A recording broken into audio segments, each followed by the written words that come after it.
Educación presenta.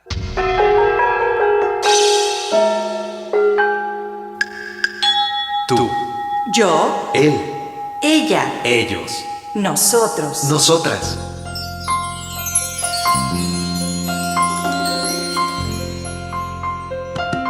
todos y todas,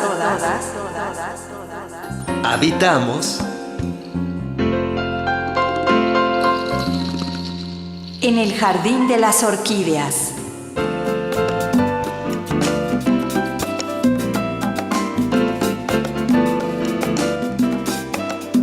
un encuentro con la diversidad sexual.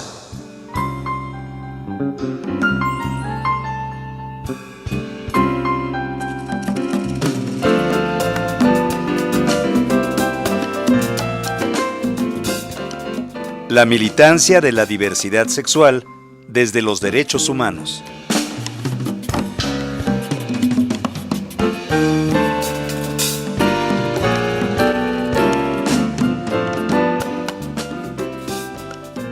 Muy buena noche, México, muy buen día al resto del mundo. Mi nombre es José Ángel Domínguez y les doy la más cordial bienvenida a esta nueva emisión de En el Jardín de las Orquídeas. Transmitimos desde la Ciudad de México por el 1060 de su banda de amplitud modulada y a nombre de todas las personas que participan en la producción de este espacio, un encuentro con la diversidad sexual, los invito a que nos acompañen los próximos 60 minutos. A los internautas que navegan en este momento por la red les enviamos un saludo. Les recordamos que nos pueden ver inclusive en estas nuevas modalidades radiofónicas contemporáneas por la plataforma Ustream o escuchar por el sitio www.radioeducacion.edu.mx. Este programa está grabado, pero usted puede comunicarse por varias vías. Tenemos una multilínea telefónica 4155-1060, una alada sin costo 01800-080-1060. Nuestros compañeros Heréndira Salazar y Víctor Bárcenas se encuentran en este momento atendiendo sus llamadas en la cabina de transmisión José Vasconcelos, así que siéntase libre de hablar, nos interesa muchísimo. También puedes enviarnos un correo electrónico, el correo es eneljardinelas.orquídeas@radioeducacion.edu.mx. En las redes sociales, por supuesto, tenemos que estar y ahí estamos, en Facebook, en el Jardín de las Orquídeas, en Twitter como @orquídeasradio, elegante y sofisticado. Sus comentarios serán atendidos en este momento. También a los radioescuchas del Instituto Morelense de Radio Televisión, a los que nos sintonizan en el estado de Guerrero, en Baja California también, a los internautas que nos siguen a través de www.radiomexicanacontemporánea.com, que retransmiten esta serie. Los saludamos fraternalmente desde la capital de la República Mexicana. Vamos a iniciar nuestro programa recordando que para las organizaciones de la diversidad sexual, los últimos años del siglo XX fueron determinantes para entender que era necesario modificar las formas en que se impulsaban los cambios que se consideraban necesarios en la agenda de la diversidad sexual. Pasar de la demanda, de la exigencia, de la protesta a la propuesta. Fue una labor ardua, complicada, se necesitaron años de reflexión para lograr colocar la agenda de la diversidad sexual como un punto integral en la lucha por el respeto de los derechos humanos y que impactara a este movimiento en los últimos años. Y para platicar sobre esto, le damos la más cordial bienvenida a Rosalinda Ávila Selvas. Ella es licenciada en Sociología, socióloga de la Facultad de Ciencias Políticas y Sociales de la UNAM, tiene estudios de psicoterapia humanista, es coach certificada en coaching político, en coaching ejecutivo estratégico, actualmente es coordinadora de mentoría y coaching político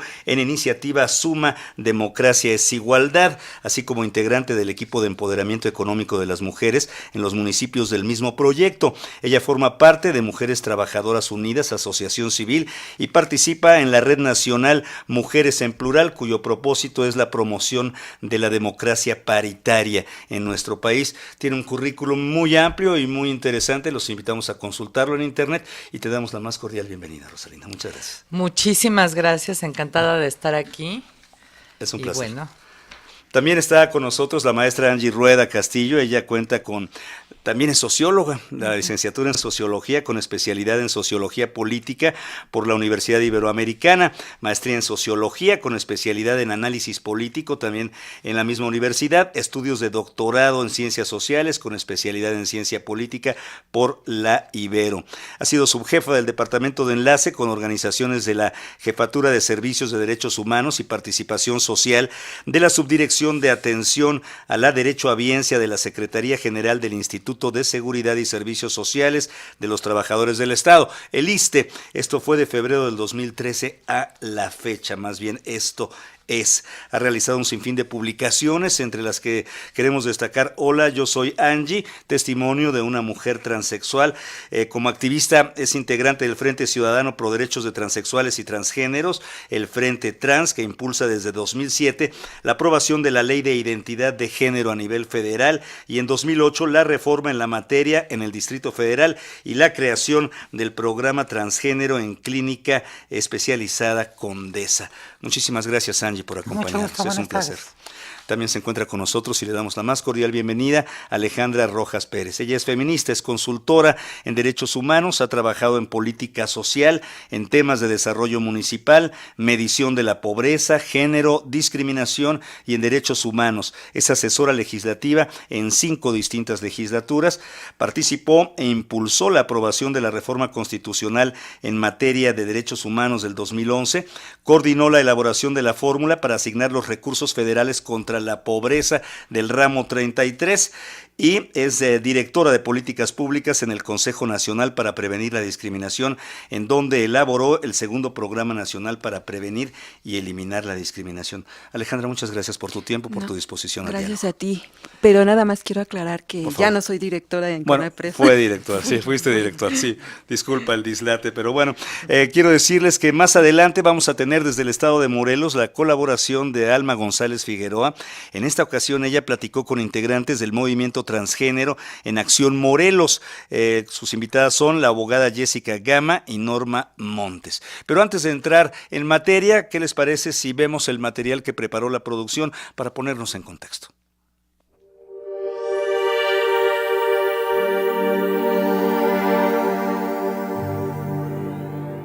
Hoy en día se habla abierta y públicamente sobre la vida y prácticas sexuales de hombres y mujeres que se alejan de la heterosexualidad convencional y que anteriormente correspondían al ámbito privado e íntimo.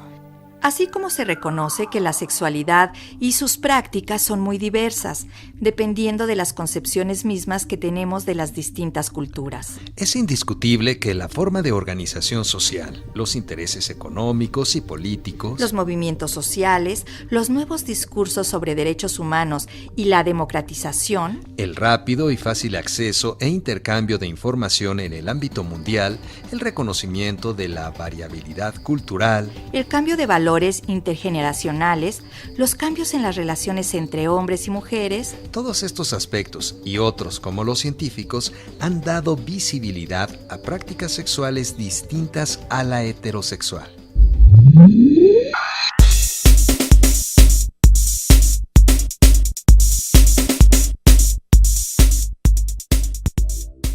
La lucha por el respeto de la diversidad sexual se constituye hoy en un reto de colectividades, en el que el reconocimiento de la variabilidad sexual y cultural es central.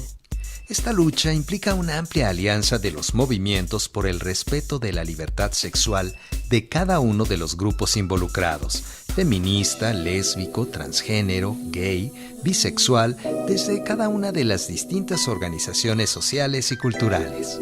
También es necesario considerar la expresividad sexual en los distintos espacios de la vida social, sus necesidades y consecuencias, la migración, el espacio laboral, el mercado, la organización sindical, entre otros.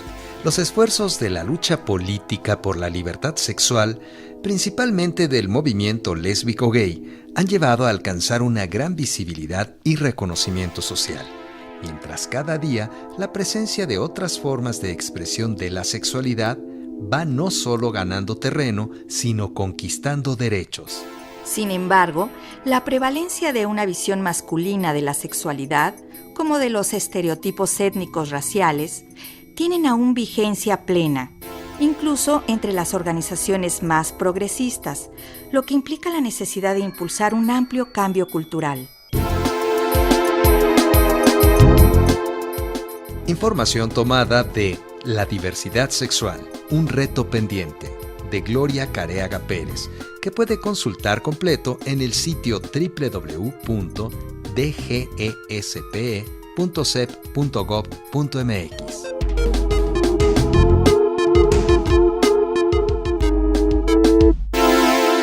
Bueno, pues ya lo escuchamos. Tal vez lo que sería muy interesante resaltar es que ha sido cambios culturales, si no vertiginosos, sí muy rápidos, los que hemos vivido en nuestras sociedades mexicanas.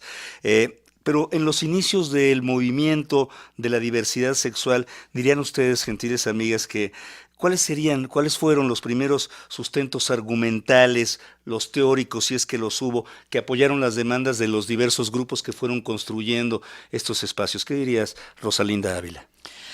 Bueno, ha habido una lucha que inicia en los 70.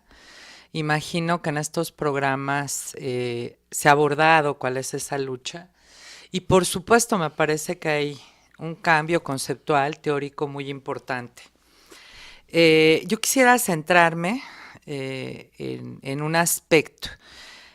Yo soy una persona, una mujer que ha militado básicamente en el movimiento feminista mexicano y he tenido intervenciones, digamos, sobre todo a partir de lo que fue la primera etapa de la lucha por la sociedad de convivencia como vocera de la Red Ciudadana por la Sociedad de Convivencia. Esto no es fortuito, hay un posicionamiento político de mi parte, ¿no? Y conceptual, en el sentido de la necesidad de articulación de los movimientos emergentes, en este caso el LGBTI y el feminismo. De eso puedo hablar después, porque la pregunta es muy concreta de tu parte. Yo quisiera enfocarme desde la perspectiva de una parte del movimiento de la diversidad sexual, que es las lesbianas, pero las lesbianas, digamos, que tienen una posición, un posicionamiento feminista. Entonces ahí, por supuesto, hay una lucha por la libertad sexual, hay una lucha, al igual que todo el movimiento de la diversidad en los 70, de la diversidad sexual, porque hay una diversidad social, etcétera. Entonces, acotando la sexual, que entonces, por ejemplo, nos hablaba o no se consideraba tan abiertamente la lucha que hoy me parece que es la más emergente y la que está más al frente de este movimiento, que es la de la transgeneridad. Se hablaba de eso, ¿no? De la libertad sexual, y las demandas eran, pues, poder salir del closet, que no hubiese redadas, en fin, y el nivel de conceptualización partía de las libertades, pero me parece que de una conceptualización todavía muy básica de lo que son las libertades, en una propuesta pues simplemente de tener la oportunidad de ejercer una ciudadanía desde entonces, que fuera igual que el de otras personas, donde la condición de orientación sexual o identidad genérica no tuviera que ser un obstáculo. Pero yo decía, me quiero enfocar al movimiento lésbico feminista, porque ellas han participado siempre, y desde esta perspectiva de este segmento de la diversidad sexual, ha habido una tendencia, me parece, tanto histórica, hablo histórica y habría que revisar ahora, ¿verdad? Pero ha habido una tendencia desde el movimiento de los 70s a no considerar, digamos, con la misma importancia las demandas y la presencia de las mujeres lesbianas en general y particularmente, digamos, de quienes son feministas que se desprenden, digamos, del propio movimiento feminista también, porque el movimiento feminista tampoco es tan abierto para hacer un planteamiento de reconocimiento de la especificidad de las demandas que se han transformado, digamos, respecto a lo que es pues las necesidades y las demandas de lucha de las lesbianas. Claro. Ahí hay un cambio muy importante, es todo un temazo, por eso yo estoy acortando esta parte. Y por supuesto hay un cambio conceptual, ¿no? Entonces, las demandas mismas de las mujeres lesbianas feministas en aquel momento, que tengo entendido ha estado dirigentes como Claudia Hinojosa, históricas del movimiento, etcétera, eran distintas a las que hay hoy. Hoy se habla de una reproducción asistida, por ejemplo, a nivel de poder tener hijos, hijas, de la propia adopción, que fue toda una parte de la lucha del movimiento, donde participamos, ¿no? En algún momento en esa discusión, y que la primera etapa ahí cerraría diciendo, en la primera etapa el planteamiento era de sociedad y convivencia, ¿no? Cuando Benoé Uranga es diputada y nosotras abrimos toda esta lucha junto con ella y nosotros, ¿no? Una de las demandas de sociedad y convivencia era todos los derechos, ¿no? Que se ven acotados, y hasta una segunda etapa muy reciente es que se acepta la adopción por parejas del mismo sexo. Entonces digo, yo me voy a acotar a esta relación que es conflictiva, y quiero dejar ahí la primera idea que quiero desarrollar después. Una relación muy conflictiva de las lesbianas, digamos, para ser plenamente asumidas, acobijadas por el movimiento de la diversidad sexual. Históricamente, y me parece que hasta la fecha me atrevería a decirlo, yo soy muy crítica y no me interesa, digamos, que quedar bien con nadie, y mucha problemática de las lesbianas por ser asumidas y cobijadas plenamente en todas sus demandas por el movimiento feminista. Y este punto, ahora sí cierro la idea, de la articulación de los movimientos, particularmente donde yo he elaborado trabajos, me parece que hay que tomar en cuenta, bajo la propuesta de que tiene que haber una articulación, más ahora bajo la perspectiva de lo que es la reforma en derechos humanos, etcétera, de ambos movimientos, para poder, ¿no?, realmente avanzar como en España y otros países. Yo creo que hay un atraso muy básico, es decir, una posición muy básica de ambos movimientos en este sentido. Y lo vinculo con derechos humanos, y en mi segunda intervención diré por qué. Claro, ¿no? Te agradecemos muchísimo, Rosalinda. Angie Rueda, evolución de derechos humanos. Las personas trans también han sido, digamos que, primordiales en la definición de cómo han evolucionado estos derechos y para dónde. Todavía hay polémicas muy fuertes, hay ejemplos en otros países del mundo, como en Alemania, en donde se acaba de aprobar una legislación en donde no necesariamente se le tiene que asignar el sexo a una persona en el momento de su nacimiento. ¿Qué nos dices, Angie Rueda? Bueno, en el caso de la transgeneridad como concepto de la sexología o el movimiento trans, como le llamamos las personas activistas, es muy reciente en términos de su elaboración discursiva y teórica. Participamos de una manera muy abierta en esta conjunción de situaciones, de condiciones, al frente, digamos, de aquel famoso histórico 28 de junio de 1969 en el Stonewall Inn en Greenwich Village, a enfrentar la redada de la policía. Se estuvo presente a nivel de personas que ubicábamos como travestis o que se vestían con ropas de otro sexo en aquella primera marcha de 1978 del 2 de octubre. Nosotras tomamos, y esto es una cuestión polémica específicamente, el término transexualidad es un término médico psiquiátrico. Y lo hemos usado para identificarnos o expresarnos y para luchar contra la psiquiatrización y la patologización, pero partiendo de sus propias categorías. En esta deconstrucción y reificación de una identidad, de una expresión, de unas experiencias, hemos tratado de elaborar elementos teóricos a nivel internacional que nos han vinculado con el tema de la diversidad sexogenérica, que yo quiero insistir que es genérica, no solamente sexual, porque una cosa es sexualidad y otra cosa es sexual, lo sabemos por gramática. La sexualidad sí incluye la identidad y la expresión de género, lo sexual no lo incluye. Toda la diversidad sexogenérica. Y hemos tomado elementos del movimiento feminista problemático, como lo acabamos de ver. No somos aceptadas por el grueso, digamos, de las compañeras feministas que nosotros llamamos cisgenéricas, que quiere decir las mujeres y hombres cuya identidad de género sexo psicológico, esa cuestión íntima, subjetiva de quién te sabes, te sientes, eres, con las restantes 8 categorías del sexo biológico. Hay una discordancia, un malestar, que en términos todavía dominantes, hegemónicos, psiquiátricos, se conoce como disforia de género. como lo acaba de publicar el 20 de mayo de este año, la 5ª edición del Manual Estadístico y Diagnóstico de la poderosa Asociación Psiquiátrica Americana, y esperamos borrarlo en la versión 11 del Catálogo Internacional de Enfermedades de la Organización Mundial de la Salud, que se publicará en febrero del 2015. Entonces tenemos esa tensión. Nosotros aportamos, o el tema aportó a la elaboración de género en los estudios de John Money de 1955 y de Robert Stoller en los 60 para diferenciar sexo y género desde la vertiente norteamericana.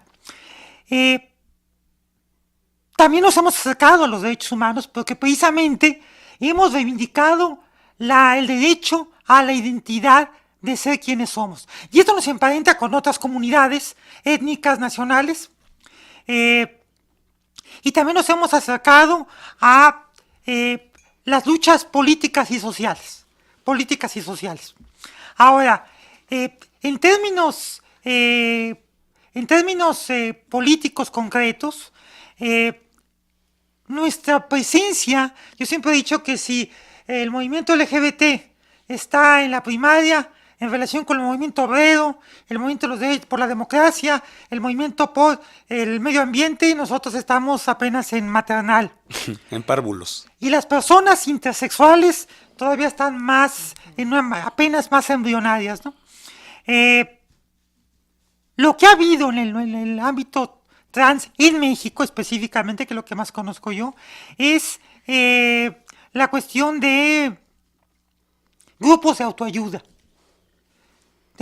con el componente psicológico, de individual, colectivo, de reconocerse, de ir formando, quizás ni siquiera una identidad, sino elementos comunes.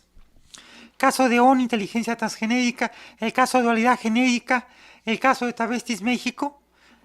Y me parece a mí que nosotras abrevamos y nos hemos beneficiado del proceso democratizador y de derechos humanos. Terminaría esta intervención diciendo que, con todo respeto, no coincido con el término militancia.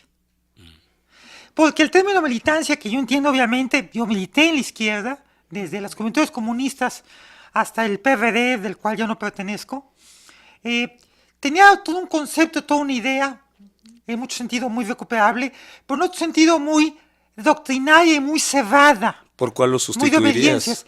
Yo, como en el caso de los derechos humanos, me parece que, como a mí me gusta identificarme, es una activista, una promotora de los derechos humanos, de la población trans, de la población LGBT.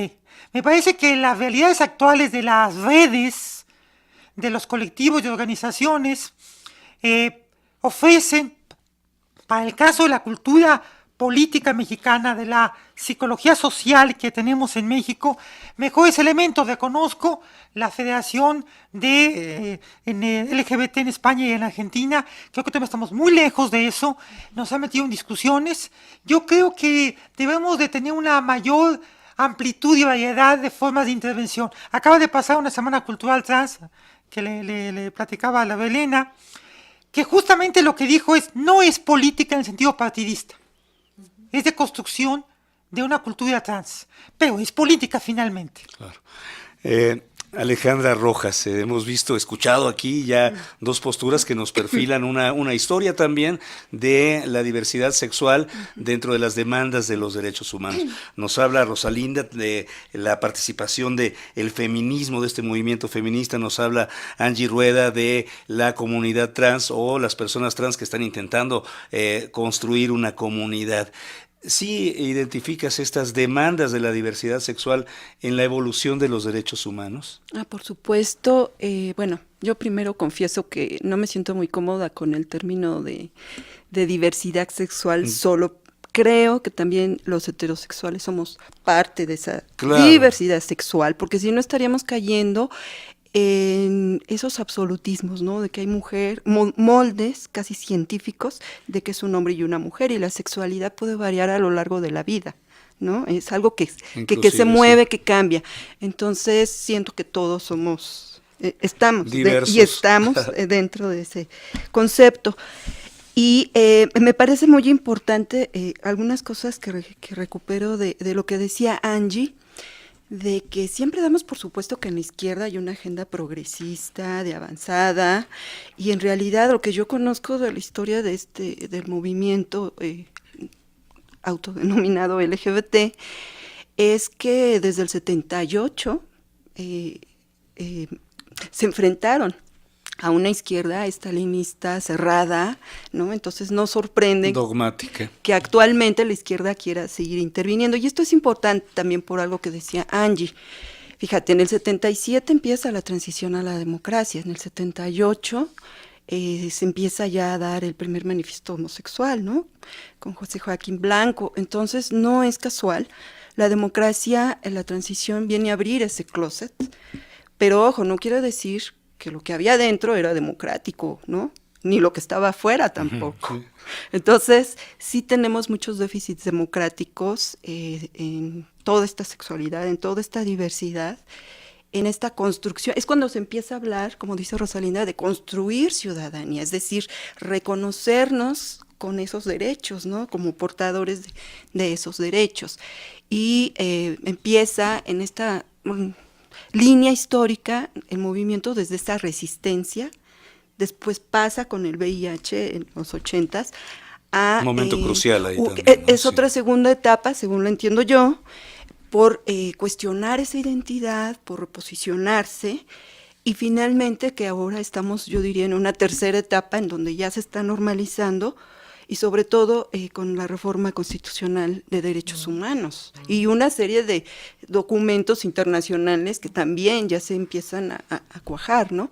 Falta mucho, como dice Angie, no todos vamos al mismo ritmo, ni todas, pero sin duda la democracia para mí es el elemento pivote, por un lado internamente, y todo el marco de derechos humanos en la parte internacional, ¿no?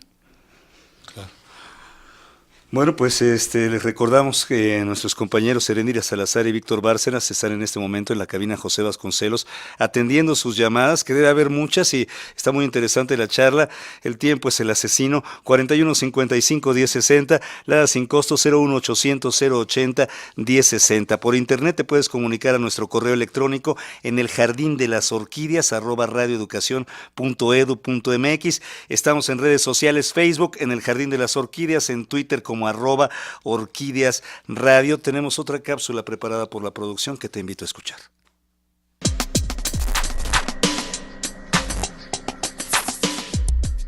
Un ejemplo de la lucha por los derechos humanos en nuestro país es la reasignación de sexo para una persona transexual. En México, el cambio de nombre por reasignación de sexo es un proceso legal y administrativo inalcanzable para la mayoría de los solicitantes, quienes deben esperar al menos 6 meses. Los costos del trámite rondan los 70,000 pesos y el proceso se encuentra a expensas del criterio moral de algunos funcionarios.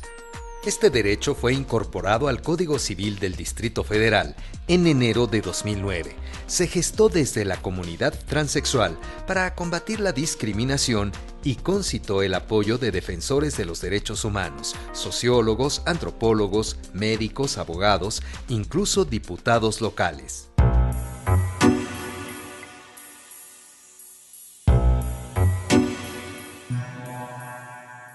Entre la comunidad transexual de la Ciudad de México existe un lema. Ya no queremos ser ilegales o mojados en nuestra propia tierra. Por ello luchan para que se reconozca su nueva identidad jurídica, es decir, que el nombre que eligieron y su nuevo género se inscriba en sus documentos oficiales. No es un capricho, es un derecho. Reclaman quienes optan por esa decisión.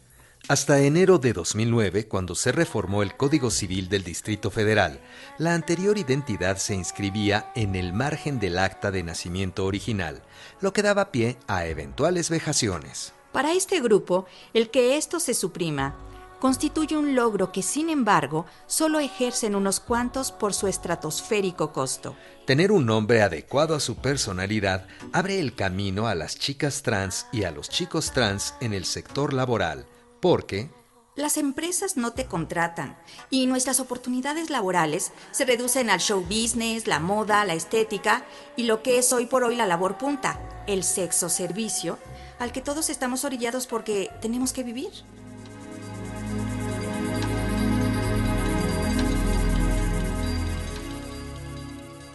La norma actual les pide que vivan como personas trans un mínimo de 2 años y someterse a un tratamiento hormonal y psicológico que será evaluado en 2 peritajes, uno médico y otro psicológico. Tal requisito es un candado al logro jurídico de la comunidad trans, afirma la activista Gloria Hassel Davenport y dice: con esa medida, el derecho a la identidad de personas transgénero quedó en manos de especialistas privados y de empresarios de la psicología y la sexología, porque la obtención de ambos peritajes depende de su criterio. De manera paralela, los solicitantes deben mostrar que cumplen con un protocolo psicológico y médico, lo que también representa erogaciones por consultas, administración de hormonas, etc.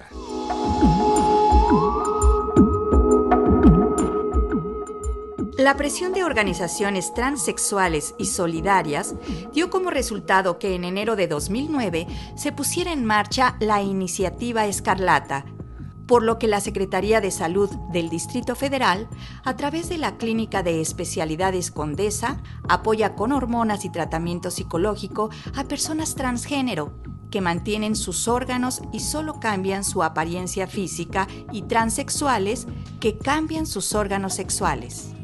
Otro requisito para los solicitantes de la rectificación es comprobar que no han procedido de mala fe o fraudulentamente y que solo persiguen ajustar su nombre a la realidad social, por lo que deben presentar ante la autoridad un comprobante de no antecedentes penales.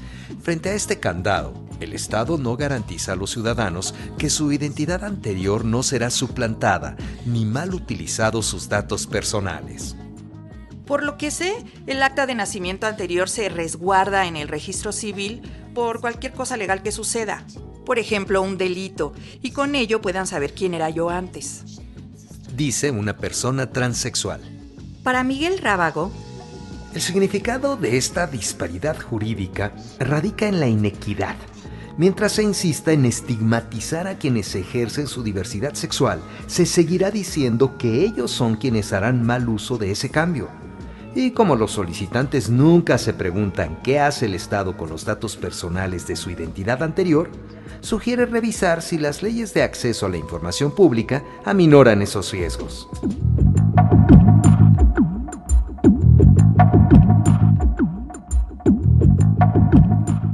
Ya lo escucharon ustedes, amigas y amigos, información no exenta de polémica que vamos a regresar a ella y se va a hablar en torno, pero antes los invitamos a escuchar la colaboración desde Morelos de Alma González Figueroa. Adelante.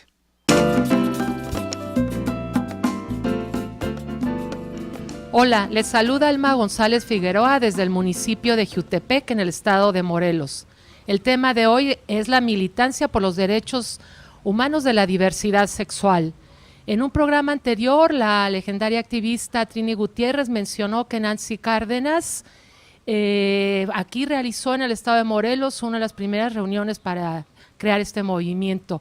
Pocos años después, hará unos 15, jóvenes activistas continuaron más bien estos trabajos. Ahora surgen nuevos movimientos y en el tema de hoy vamos a platicar con uno recién creado, que es el Movimiento Transgénero en Acción del estado de Morelos. Nos encontramos con la abogada Jessica Gama y con Norma Montes. ¿Qué fue lo que las llevó a crear este movimiento? Este movimiento surge a consideración, en primer lugar, por tanta discriminación que ha habido aquí en el estado de Morelos. Principalmente, desconocía yo mucho aquí Jiutepec, en virtud de que Jiutepec es donde se han dado más este tipo de actos, de situaciones que ha habido. Quizá, desgraciadamente, por las amigas, en ocasiones, al no tener una forma de trabajo digno, la mayoría de ellas se dedica a la prostitución, entonces generalmente son levantadas, muchas veces son asesinadas, no se diga violadas, y precisamente por eso, porque ya no queremos más violencia, no queremos más discriminación y sobre todo que ya no haya más muertes. ¿Qué propuestas de leyes están haciendo ustedes?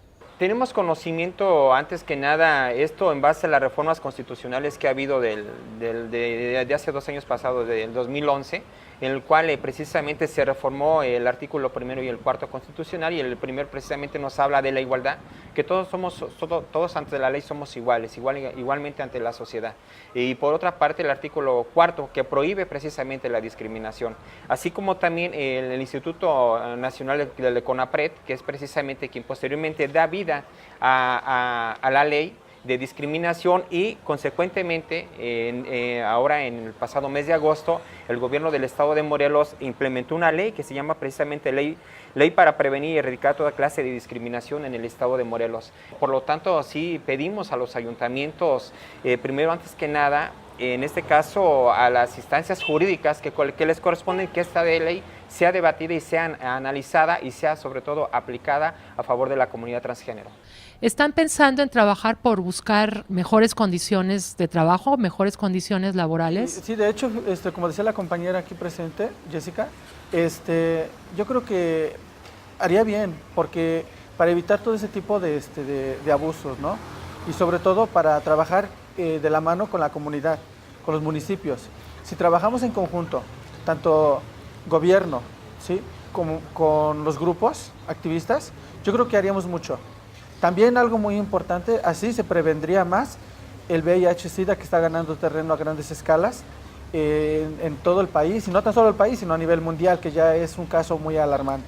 Y en conclusión, ¿cómo les está yendo al crear este movimiento transgénero? Realmente no ha sido fácil, pero pues también es cierto, tenemos que tocar puertas y dejar un legado a las nuevas juventudes que vienen atrás, para que dejemos una buena huella de que alguien ya se preocupó por sus derechos, y hacerles hincapié, invitar a todas las amigas transgénero, transvestis, transexuales y al movimiento LGBT, para que se den cuenta que realmente tienen derechos.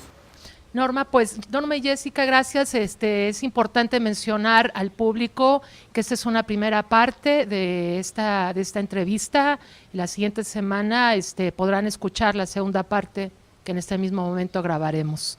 Hasta la próxima. Se despide Alma González Figueroa, agradeciendo a Jessica y a Norma su participación, al realizador Timoteo Conde, en las cámaras a Miguel Guerrero, a Juan Palacios, en iluminación a Narciso Ordaz, edición Carla Lechuga y Leslie Muñoz. Gracias, hasta la próxima semana. Agradecemos la colaboración de Alma González Figueroa y continuamos en el Jardín de las Orquídeas, un encuentro con la diversidad sexual.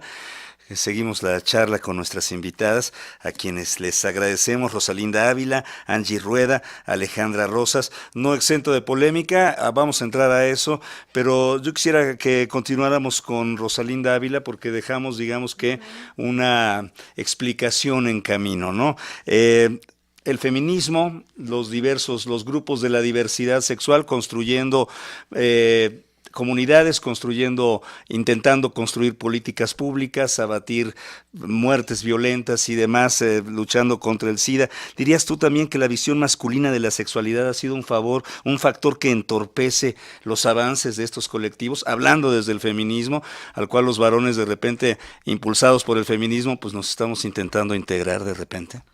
Sí, muy rechazado los varones heterosexuales también por el movimiento feminista. Yo dije que aquí voy a tener una posición muy crítica, que no quedó bien con nadie, excepto con lo que pienso, y por supuesto, más que una visión masculina de la sexualidad que tiene que ver, hacía precisiones, Angie, en este sentido, es lo que nosotras en el feminismo hemos llamado históricamente el orden patriarcal, el sistema patriarcal, y que actualmente, desde una perspectiva teórica, no más actualizada, sería el sistema social de género o el orden social de género.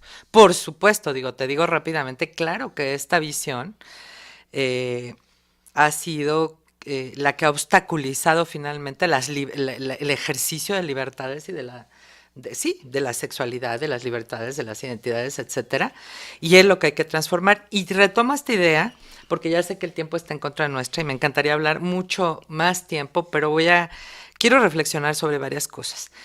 Primera cosa, es un cambio cultural, una profunda transformación cultural la que requerimos, y esto no se da en un sexenio. Por voluntad, por más militancia y por voluntad, ¿no? Me acuerdo, yo milité también, Ángel, en el Partido Comunista, ¿no? Después en el PSUM, en el PMS, y ahí me quedé, precisamente por estas diferencias, ¿no?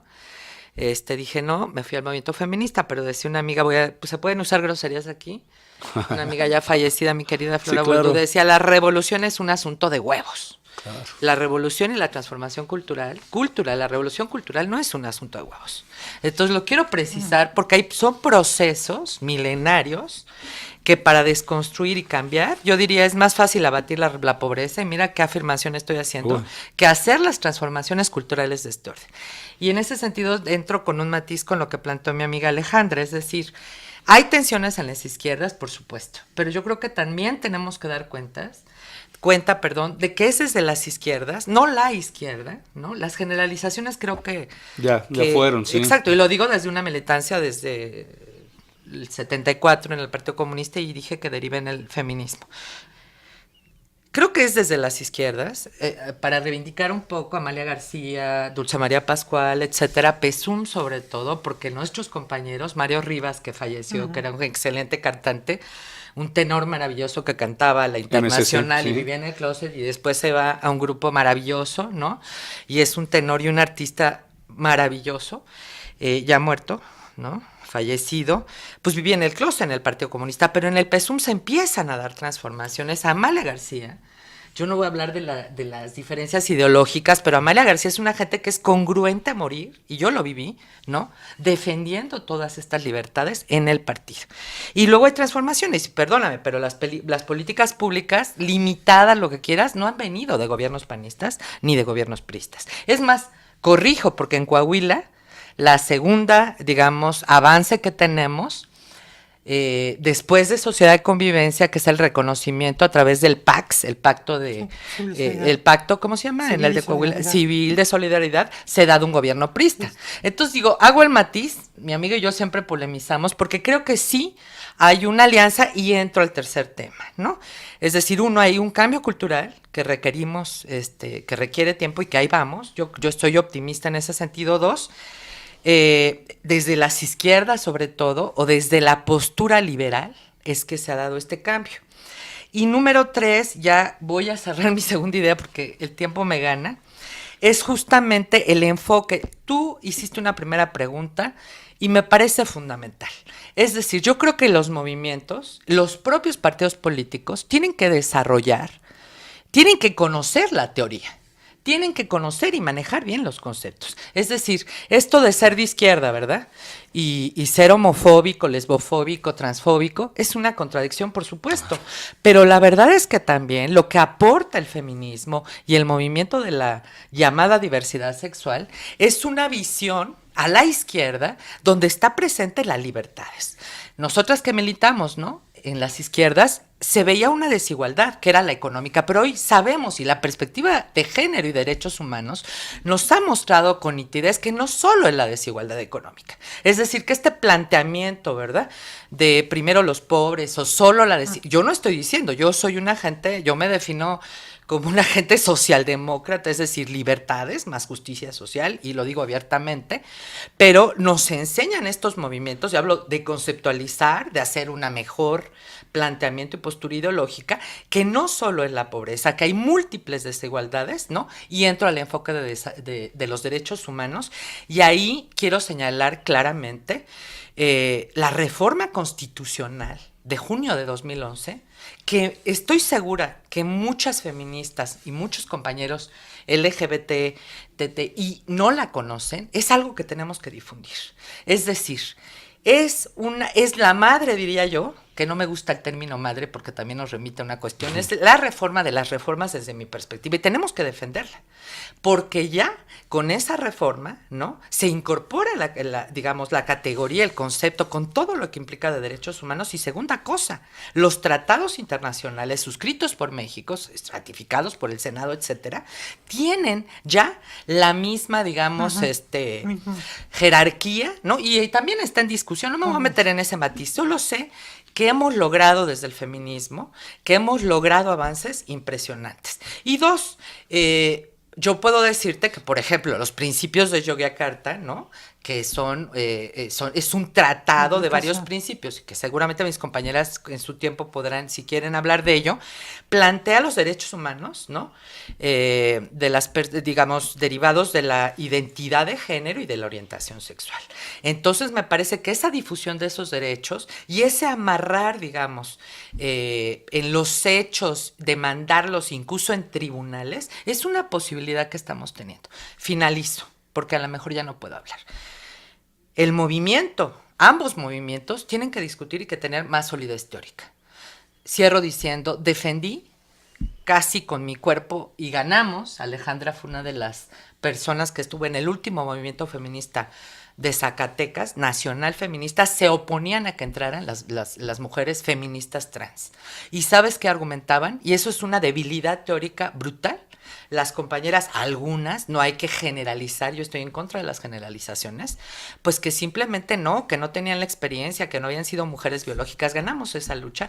Hoy las trans, ¿verdad?, están en el encuentro feminista, y creo que la lucha que tenemos que dar es esta difusión y bueno, ir avanzando, ¿no? Ir avanzando todas y todos y unirnos, porque de lo contrario, ahí sí las derechas nos tupen por todos lados. Y están muy fuertes. Muchísimas gracias, Rosalinda Ávila, por tu punto de vista y tus comentarios. Alejandra Rojas, yo quisiera que complementaras un poco todo esto que hemos estado platicando con este nuevo ingrediente. Hay una Comisión Nacional de los Derechos Humanos en este país desde hace algunos años y comisiones locales. ¿Esto ha servido de algo, digamos, ha permeado, ha coadyuvado, como les gusta decir a los políticos, para la creación de mejores políticas públicas en nuestro país que ayuden a los derechos humanos de las distintas comunidades de la diversidad sexual? Bueno, nada más primero aclaro que yo hablé de una izquierda estalinista y me ubiqué en 1978, ¿no? Para ahorrarnos en todo el debate. Izquierda, sí. Sí, me ubiqué históricamente. Claro. En cuanto a la CNDH, bueno, yo creo que en sus inicios sí había una pretensión, sobre todo por todo el trabajo que realizó el doctor Jorge Carpizo, me parece que es muy reconocible. Mi percepción es que esa comisión después se fue diluyendo y dejó, en sí todo el sistema ombudsman, considerando también las comisiones locales, fue perdiendo esos objetivos. Apenas en 2010 sacaron un informe de delitos por homofobia y no le llaman crímenes por odio. O sea, son muy conservadores todavía en eso.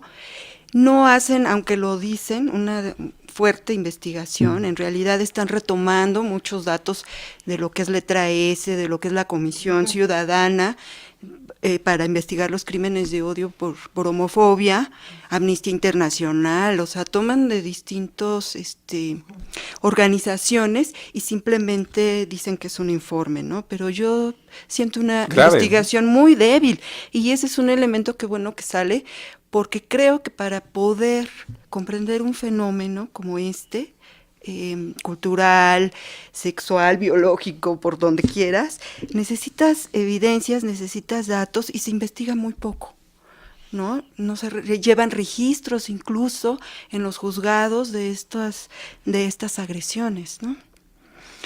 Creo que ahí tenemos un serio problema, no solo por lo que es la parte de derechos humanos, sino de todas las instituciones de salud, de seguridad, que yo creo que todos tus invitados han arribado a ese punto, porque es al que siempre se llega, la violencia institucional, la violencia simbólica que se vive, ¿no? En los juzgados ni se diga. No hay protocolos para juzgar con temas tan complejos como es el de las trans, no hay protocolos. Bueno, no hay protocolos ni étnicos, ¿no? Entonces sí estamos muy en pañales, como dice Angie, ¿no? En cuestión de institucionalidad, yo creo, quizás sea porque hay que madurar, estos procesos maduran, pero se ha hecho, por ejemplo, instituciones aparte. O sea, sí te reconozco tus derechos, pero te me vas aparte, ¿no? O sea, te hago tu clínica aparte, tu juzgado aparte. Discriminación, segregación. Todo aparte, si no, con nosotros no te juntas, ¿no? Ese es un problema en las instituciones.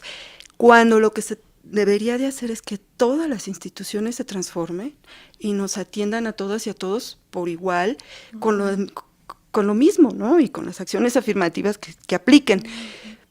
Creo que esa discusión todavía tenemos que darla mucho. Bueno, con CONAPRED más o menos ha habido, ahora que recién la reforma de CONAPRED, esperamos, ¿no? Pero es apenas en el sector federal, en los estados, y además estamos hablando de estratos clase medieros, pero la diversidad sexual, como le llaman ustedes, en los estratos más pobres, o sea, cuando se junta con otras discriminaciones, ahí no hay derechos. Ahí no hay instituciones y no hay nada, ¿eh? Nosotros estamos en un discurso, y hay que decirlo, clase mediero. Del privilegio. Exquisito, ¿no? Exquisito, pero la realidad es, la verdad es que yo sí creo que hace falta esa investigación para sacar a la luz todos esos casos que de verdad son fuertes, muy fuertes, ¿no? Muchísimas gracias, Alejandra Rojas. O sea, nos dejas pensando, nos dejas temblando un poco también. Angie Rueda, tienes mucho que decir. Venga, no te voy a preguntar por dónde, sino adelante. Sí, en relación con la cápsula hay imprecisiones importantes. Por favor. Que hay que acotar. Las reformas de ley que se conocen como levantamiento de acta de designación por concordancia sexogenérica se aprueban y se dan a conocer en el Diario de Gobierno del DF el 29 de agosto del 2008, que implican modificaciones a los códigos civil, de procedimientos civiles y financieros del DF. Entra en vigor el 4 de noviembre, no en enero, el 4 de noviembre del 2008, y a la fecha van 137 casos, todos favorables. Ha habido conservadurismo de las juezas, jueces. Contamos hoy con el apoyo de la Dirección General Adjunta de Atención Ciudadana y Derechos Humanos del Tribunal Superior de Justicia del DF, para que antes de una sentencia que es una competencia y autónoma del Poder Judicial del DF, haya esta aclaración y estos convencimientos. Por otro lado, el único programa público para las personas trans que hay en el país, que es el programa transgénero en la Clínica Especializada Condesa, se aprueba el 20 de agosto del 2009, en el que se modifica, se crea, de hecho, la fracción 21 del artículo 24 de los servicios de salud en el DF, que a la letra, textualmente, en 2 renglones, dice que se crea el programa transgénero en la Clínica Especializada Condesa para administrar hormonas, para seguimiento médico, acompañamiento psicoterapéutico y prevención de VIH y otras infecciones de transmisión sexual. Eso es lo que hay en el país. El tema, la ley anterior, que del 16 de enero del 2004, el Código Civil, lo único que permitía, también hay que corregir, es el cambio de nombre, como en otras situaciones, no de transgeneridad, no de sexo, sino de nombre. Y esto que solamente hemos logrado en el DF, por intervención de activistas, de abogados, de especialistas, y también la buena voluntad de la Consejería Jurídica y el Registro Civil del DF, ha logrado que se modifiquen los documentos de personas que nacían en otras entidades, pero como el tema civil, el tema de la filiación, el tema familiar, el tema de la identidad es civil, por tanto local, la resolución, la sentencia de un juez, de una jueza de lo familiar en el DF, no necesariamente tiene que ser retomada por el Código, por el Registro Civil de otro estado. Lo hemos logrado en algunos casos, pero no es garantía. Efectivamente, el tema central ahí no es el costo, que es muy bajo. El Registro Civil realiza el trámite con abogados de oficio, gratis, hasta 4 salarios mínimos. Más allá de ahí, como en los casos de otras instituciones del ámbito público, la salud pública, pues hay un prorrateo de acuerdo a los ingresos. El costo fundamental es el de los dos especialistas. No hay peritos en sexología en el caso de nuestro país, pero sí especialistas, uno de los cuales es tu médico consultante, porque había el temor, y es un tema que todavía nos preocupa, por lo que hemos vivido en el país y porque quien empezó esto del anterior partido Alternativa Social, es el de que sea un juicio especial con el costo y no un juicio voluntario, un trámite administrativo, por el riesgo de una defraudación de personalidad que pudiera tener como exponente a un narcotraficante que está dispuesto a vivir con sus millones y en la impunidad, vistiendo ropas de otro género, porque tampoco va a haber ninguna revisión médica. Entonces sí hay un costo que puede ir de los 2,000 hasta los 30,000 pesos. No es correcto decir 70,000 pesos añadiendo las consultas, porque eso de todas maneras es parte del protocolo que la WPATH, que es la Organización Internacional para la Salud de las Personas Transgénero, o la anteriormente conocida como Harvey Benjamin, recomienda en términos de acompañamiento para las personas trans y que además probablemente sea de por vida. Quiero decir que una de las cosas que más nos preocupan junto con la transfobia,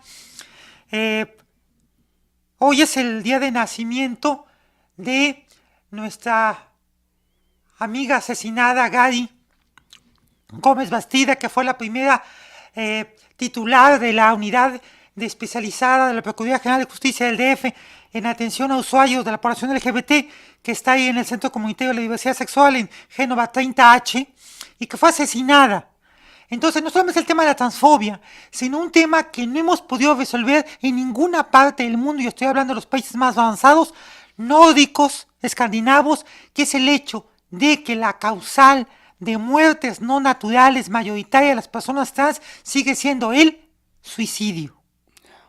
Y estoy hablando de los países donde se combate la discriminación, hay un gran respeto, hay empleo, es decir, es un tema complejo, muy, muy difícil. Entonces, lo que quisiera también señalar es que una de las demandas fundamentales que hoy tenemos es un cambio de ley. Ya decía el diputado del PVD, Vidal Llarens, que hoy buscamos que haya una ley. Nosotros tuvimos, eso sí, la ley más avanzada de toda América, hasta el 9 de mayo del 2011, donde Argentina, no solamente la provincia, sino a nivel de país, establece la ley más avanzada del mundo en materia de identidad de género, que es un trámite administrativo por el cual, con la propia autoadjudicación de la persona trans, sin necesidad de abogados, porque no es un juicio, sin necesidad de peritos, dice: yo soy una persona trans, soy una persona transexual, y no solamente se le cambian sus documentos del famoso DNI, sino se le da acceso a la sanidad. Es lo que buscamos ahora. Sin embargo, hay un riesgo. La correlación de fuerzas a favor de la izquierda, del PVD, no es como no es como la del... De aquel país. La legislatura de la asamblea pasada, sino es mucho más, mucho menor, y como hacen los partidos, pasan facturas. Entonces los periodistas y panistas van a pasar facturas al PRD, no están convencidos. Vidal Llarens no tiene el apoyo porque no ha sabido hacérselo, porque hay temor de la comunidad trans y tampoco los que logramos en 2008 estos cambios. Y lo que me preocupa es que no haya buena técnica legislativa, y lo que me preocupa es que una solución intermedia que nos abarate el costo porque se lo da a la Secretaría de Salud, nos meten en el problema de que volvamos a darle al Estado la definición de si somos o no personas trans. Ángel Rueda, es un problema muy complejo, muchas aristas, necesitaríamos muchísimo más tiempo, nos encantaría que regresaran las tres a conversar. Oye, nada más una cosa, perdón, José Ángel. Venga. Yo estoy de acuerdo con mi amiga Ale, lo platicaba con Alma Aldana, con Zule, con Aped, de que ojalá los heterosexuales y las heterosexuales se asuman como diversidad. No las incluimos porque ya se asumen como heterosexuales, como si fuera la mayoría. Dios dijo, es lo normal, es la estadística. La heteronormatividad. Si se asumen, entonces quizás hablaríamos de disidencia sexogenérica, que es otro concepto para hablar a todos quienes transgredimos el sistema de sexogénero. Qué interesante, qué interesante. Rosalinda Ávila Selvas, muchísimas gracias por acompañarnos. Ha sido un placer escucharte, de verdad. Muchas gracias. De igual manera, a Alejandra Rojas Pérez, eres muy amable por habernos acompañado. No, muchas al gracias. Contrario, por la invitación. Angie Rueda Castillo, muchísimas gracias. Nos El falta sábado tiempo. tenemos en Voces en Tinta, a las 6 de la tarde, en Voces en Tinta, en ISA 23, entre Hamburgo y Paseo de la Reforma en la zona rosa, un video que hicieron chicas y chicos trans sobre el tema de las personas trans ante el empleo, y parece muy importante. Sí, Alejandra, rapidísimo. Oye, rapidísimo, porque ya no me va a dar tiempo de leer nada, pero sí quisiera invitar a tu público. Hay un pronunciamiento reciente del 24 de octubre del Encuentro Feminista que elaboraron un pronunciamiento de la Reunión Nacional de Lesbianas Feministas. Entonces no da tiempo de leerlo. ¿Dónde se encuentra? En internet lo encuentras, así lo googleas, pronunciamiento de la Reunión Nacional de Lesbianas Feministas. Me parece que es el punto en el que va esa discusión. José Ángel, pues también yo con todo gusto les dejo el documento que se dio para mi participación, para tu público lo puedan bajar en internet. Muy bien, pues muchísimas gracias. Vamos a poner esa información en el programa. Los invitamos a que escuchen el cierre de nuestro programa, que permanezca en la programación de Al Otro Lado del Día de Radio Educación. Muy buena noche, México y todo el continente americano. Muy buen día al resto del mundo.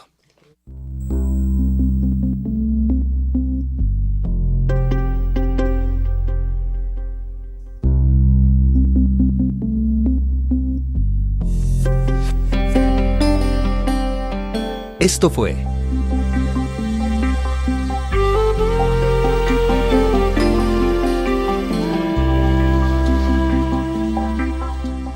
En el jardín de las orquídeas. un encuentro con la diversidad sexual.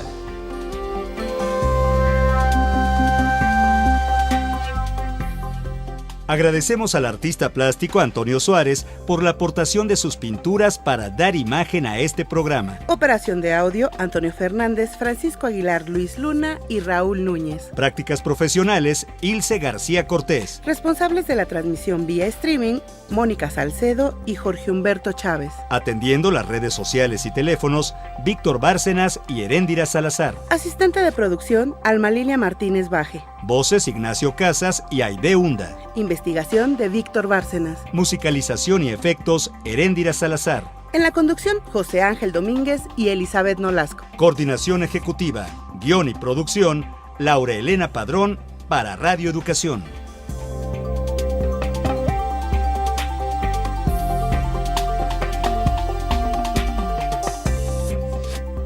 Tú y yo estamos condenados por la ira de un señor que no da el rostro, a danzar sobre un paraje calcinado o a escondernos en el culo de algún monstruo.